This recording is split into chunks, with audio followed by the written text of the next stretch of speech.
Welcome back to the channel, everybody. This is Todd, Southern Sipper, coming to you again from the back patio down here in Lower Alabama. And just as I predicted, our everything at work has normalized back to some sort of freaking normal type days, and all of that madness and chaos and craziness and anger has gone the way of the dodo, and now we're back to our normal rat killing and general work a day stuff, which is a big relief. I don't know if I'd have survived another week of it. I'm not sure everybody is even gonna stick around after all that nonsense. But anyway, the weather's been absolutely gorgeous, but we're supposed to get full day of rain tomorrow. So, and I wanted to get a couple of these done this week, so I'm gonna seize the opportunity to sit outside this evening and do a review, because it ain't gonna happen tomorrow. It's supposedly a full day event. There's a tropical disturbance of some description that is coming out of the Pacific across Mexico, going to enter the Gulf, and we're going to get a boatload of rain from it, but that's fine. We've been in a drought for a long time. I mean, it's been an extreme drought for quite a while, and everybody needs some rain down here, so we're going to welcome it. It's not going to be flooding or anything like that. It's not going to be any severe weather. It's just going to be a good soak, and we need it, so I'm going to happily take it. But what are we going to do today?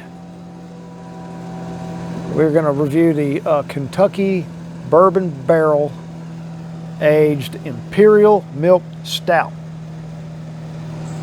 This joker, well, it's an Imperial Stout, so of course it's going to be high ABV. It is 12% ABV. I got another one of my little Sipper Original. This is it looks like a really nice little piece of maple. Got it off a shipping container. I thought, well, it looks neat. I'll make an opener out of it.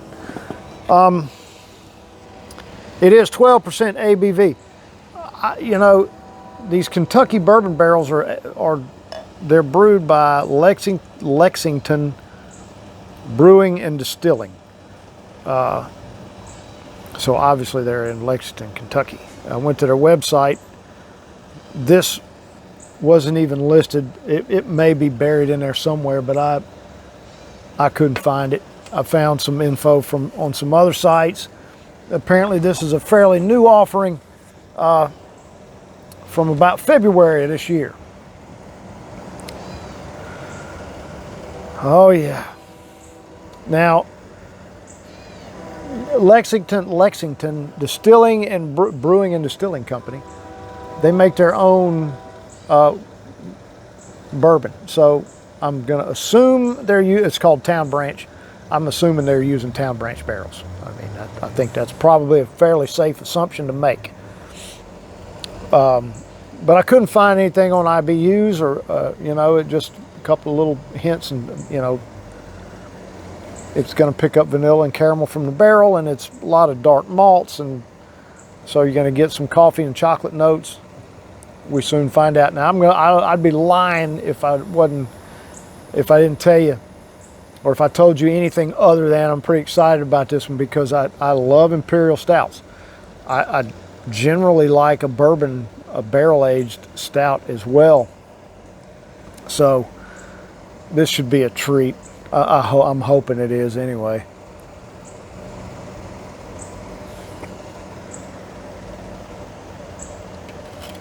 Oh yeah. Yeah, that's the stuff. That is everything that you'd look for in an Imperial. It's enormous. It's big, it's bold, it's boozy. It's pretty sweet. It's heavy. It's viscous.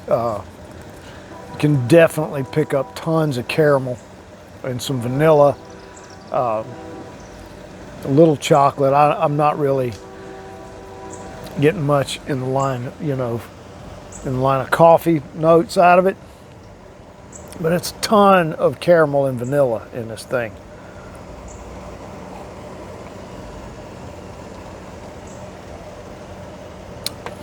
Now, that's the kind of thing you put your big boy pants on. Don't grab that thinking it's going to be crisp, light, and refreshing. It's not. I mean, this is a big beer. There's a lot of, you know, not to get all pretentious and futzy, but there's a lot of, you know, dark fruits and all those kind of notes buried in there. There is just a hint of a hop on the finish, and it's just a hint. This is very, very good. And being a milk stout, I'm sure, you know, that there was some lactose involved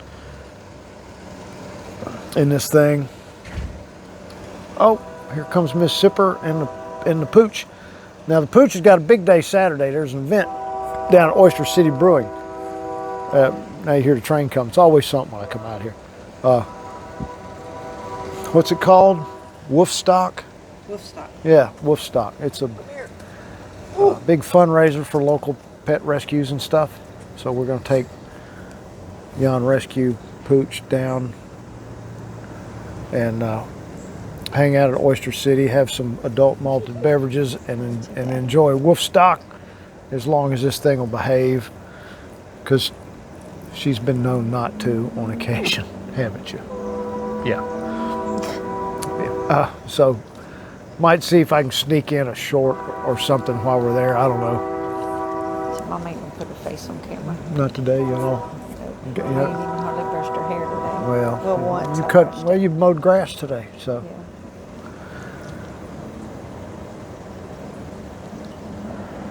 Well, back to the task at hand. You know, it drinks every bit of 12%. There's nothing. That 12% is not hidden in there anywhere. You drink this thing, you know that you're drinking an imperial. If you enjoy imperial stouts, and I do enjoy imperial stouts, that's a really good one.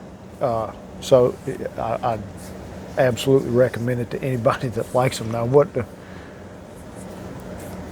I'd never recommend it to is anyone that is not all that familiar with craft beer or bigger, bolder beers to start with. This is not where you jump off in that business, because this is not for the faint of heart. This is just such a treat. I was happy when I saw it in the Build Your Own Sixer. What is it?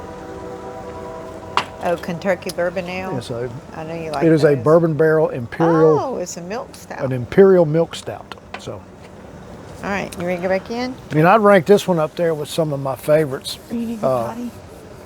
There was a couple brewed in Charleston. Wake Up, I think, yeah, it was called Wake Up Dead. And Even More Jesus. That was one I really liked a lot. I hadn't seen it in forever. Probably mentioned in a past video at some point that Even More Jesus, brewed by Evil Twin, but they don't, from what I gather with Evil Twin, is they don't actually brew anything themselves. Everything's contract brewed, and that was contract brewed in Mount Pleasant by Westbrook. Really? Yep. That might be why it was so readily available in Charleston. Yeah. You know, What was that other one y'all used? A Maharaja. Oh, the Maharaja, that's an Avery out of Colorado. Part of the Dictator series, if you are familiar with that. They did, the Maharaja was a imperial IPA. All of them were imperials. They did one called Czar, and that was obviously Let me know when you're ready to do that. an imperial stout. And they did one called the Kaiser, and it was a double Oktoberfest. And as much as I love Oktoberfest, I wasn't crazy about that one. But really the best of the three was easily the Maharaja. That was a great beer. It probably still is, but I'm guessing Avery no longer distributes here where I am, you know, which is sad. And they might, but not in any of the stores I've been to. But I can promise you one damn thing, if I see it, I'll buy it. And I'll review it.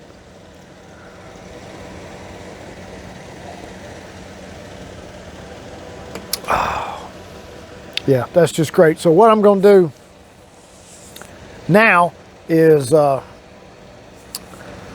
sign off on this one, because I was just informed that I got a little honeydew. It's not really honeydew. I can't put it on her.